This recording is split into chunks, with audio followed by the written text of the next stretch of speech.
This is Daniel Leigh with Rock Media UK. I'm here with Olli from Reckless Love. Olli, thank you so very much for taking the time today. How are you doing? Doing good, and you? Very well, thank you. Thank you so much. So, you've had quite a busy weekend so far because yesterday you were on stage. Oh yeah. Reunited with the brothers from Crash Diet for the first time in 11 years. Yes, how was that for you? Well, that was really exciting. I mean, I got the message. We bumped into, or actually, we didn't bump into each other on the airport, but some people told me that they saw Crash Diet at the airport. Some people told them that I was there, or Reckless Love was the airport as well. So Eric Young from Crash Diet, he dropped me a line that, is it true? You're here already? You want to come on stage tonight? And I was like, fuck hell, always up for a feature. I saw you backstage. The rest of the guys were like kind of cool, and you were writing, like you were sort of prepping. Yeah. I mean, it's been 11 years since I've sung that song, so How needed to concentrate a little bit. Right, I see. Cool. So what's the last year been like for you guys? Last year has been very slow and easy for Reckless Love. We've been taking a break from the tour, and for the past year we haven't done actually not a single show. So the previous show that we did back in open air like 2 weeks ago. So this summer we've only done like Rockin, Hard Rock Hell, Sleaze, and then we're going back to Hamburg for an indoor summer festival. And how has that been for you, sort of taking a bit of a break from the live scene? I'd like to say very creative, because I mean, Nice. because I mean that's the reason why we started wanted to take a break from touring. We've been basically on the road pretty much for 10 years now, because I mean next year is going to be the 10-year anniversary from the debut album. So we've been doing tours every year. So a year break, it sounds like a lot, but then again, for 10 years doing that all the time, it was well worth it. And being able to sort of be creative again. Have you found that touring so much has taken away from the creativity? Not so much really, but I mean, the thing that you actually, because you grow older, you start a family. I mean, I'm the only one in the band who hasn't got any kids, so we're not. Is that on the cards at some point? Is it something you want to do? Hope so. Yeah, sure. Yeah. But I mean, just hasn't happened yet. But I mean, anyway, I mean, it's kind of like because if you're on the road, of course, Dad is not there, so it was also a really good time for the guys to, just to take some time off from touring and stay at home and see the kids grow. So yeah, right. We ain't teens anymore, so we can't be there all the time on the road just having fun. Yeah, right. I mean, well, how has that then worked? Sort of like, how does the writing process? Has it changed because you're not sort of everyone's got families? Do you? Oh yeah, I mean, and well, of course nowadays everything is done so it's been done remotely.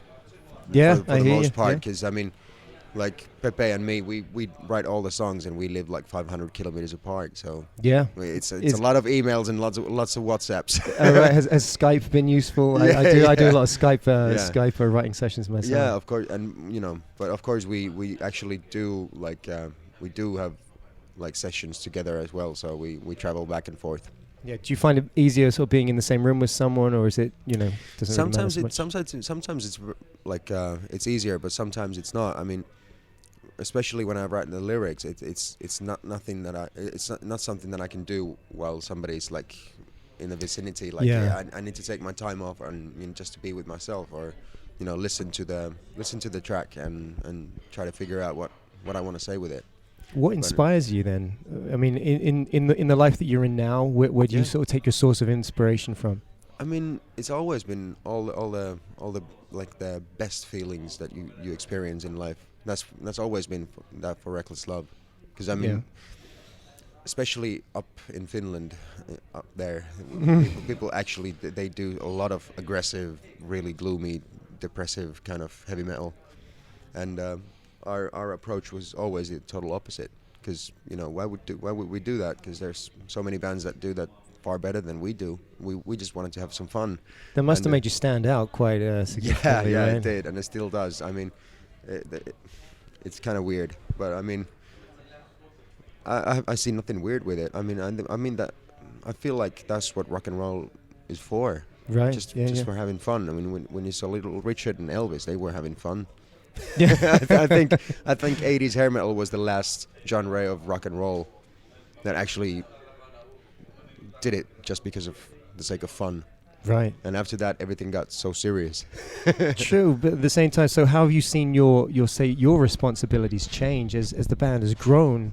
You know, Yeah. I mean, I remember when, because it was actually, I don't know if you remember, but my band supported you guys when Yeah. you played in the Barfly Yeah. in the UK, and then all of a sudden, like, that was it. I was like, these guys are on a ramp up and up and up. And how have your responsibilities as an as an individual, as a band, your responsibilities towards the band, how's it all sort of changed? What's been the biggest? Well, I mean, of course it has changed, but when you live in it, when you're living the life and you're too close to it, I mean, you can't really like you can't really analyze it that well. I mean, you just make you just do your best and try to keep going, because I mean, it's a struggle being in music business. I mean, there's a saying that there's no business like music business, and I say that it's not a business at all.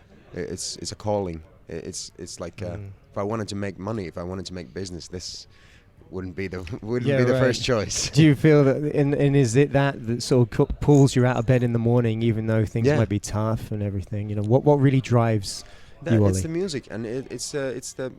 I mean, I would do this even though because it's fun to say that.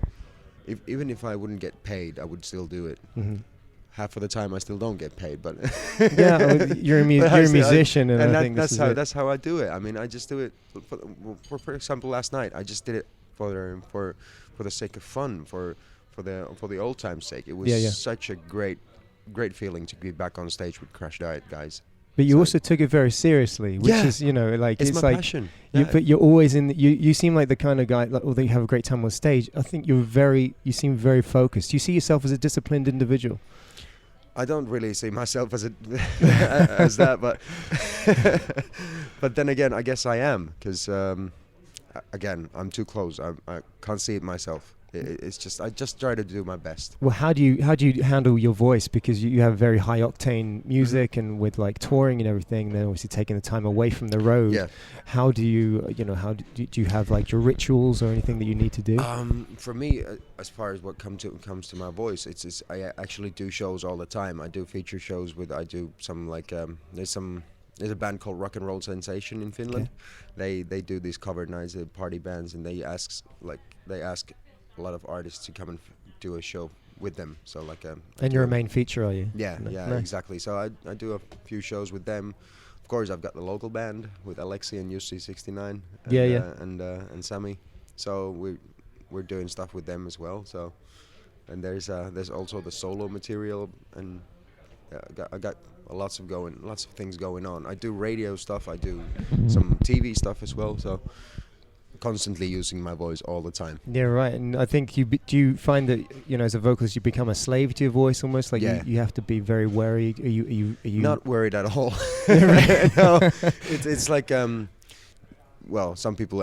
I mean, I hear some singers saying that I've never had any problems with my voice. Fucking liars! If you if you actually work with your voice, you're always bound to you're gonna have some problems with your voice because you use it all the time. So at times there's a note or two missing from my pipes, but don't really give a shit. I mean, I just try to way to go around it or do something and try to maintain my voice the best I can. Water is good, you've got a glass of water right there. Yeah, I understand. I mean, your job is very different from the rest of the guys. I mean, if they want to be, I work with guitarists and drummers who want to drink all the time. Like, okay, well, the alcohol's off for me. And so, no chocolate or anything like this. And you do have to be quite strict. I mean, but some people have those voices that can just last. Yeah.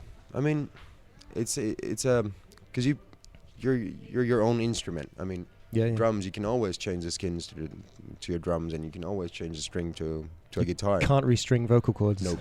And that's how it goes. But and then it's a part genetics, part something. I mean, some people have like Gabriel Keys from Crash Diet, a God-given voice. God damn.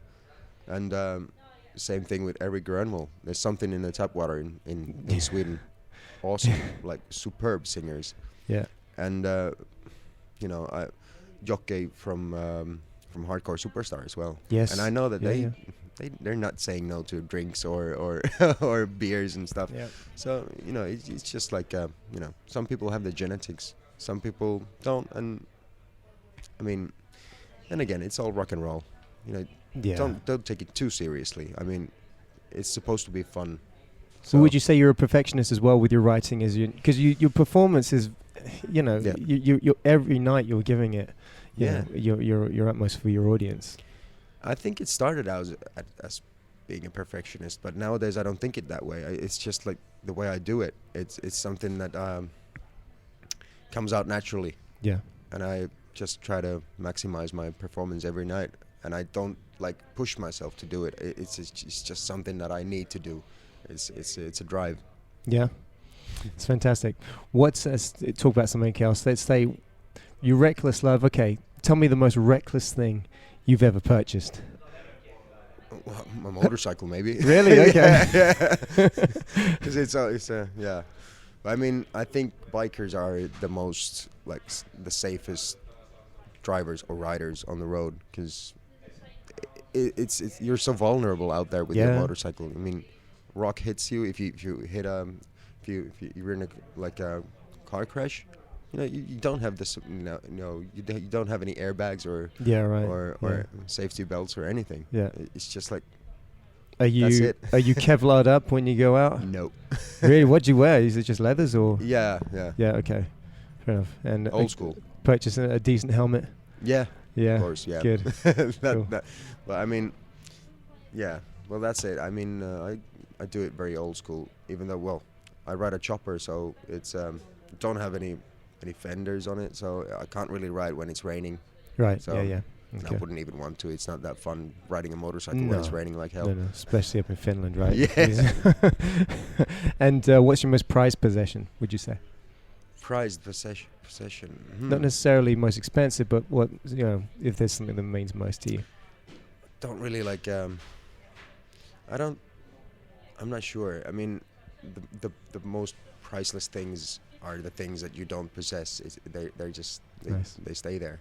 Your loved ones. Yes. Yeah, good answer, man. So what can we expect from Reckless Love over the next year?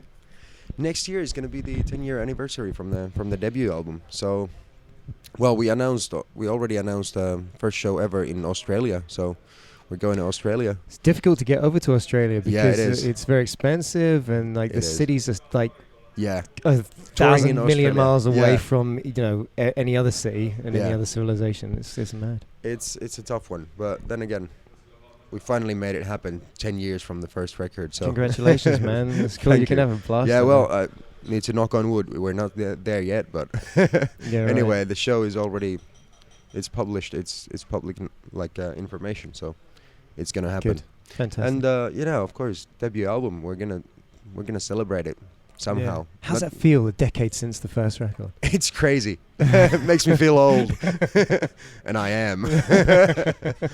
You're still taking care of yourself, so I think you've got a lot of longevity in you as a band. Yeah. Yeah, I really hope so. I mean, I would love to think that the next 10 years is gonna be there as well, so that we're not gonna quit anytime soon. The previous interview, the interviewer asked me if we're gonna be touring like the Rolling Stones when we're in our 70s.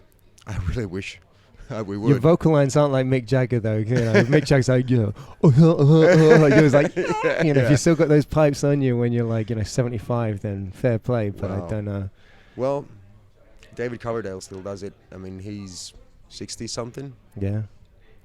There's a few guys. Bruce Dickinson's another one. Oh, and I just I met him. I said to him, I was like, how have you had any problems with your voice there? And he's like, I had a case of laryngitis once, and that was it. I was like, oh, fuck off. You know what I mean? It's unbelievable. He just kind of has one of those invincible voices. He's he's a benchmark.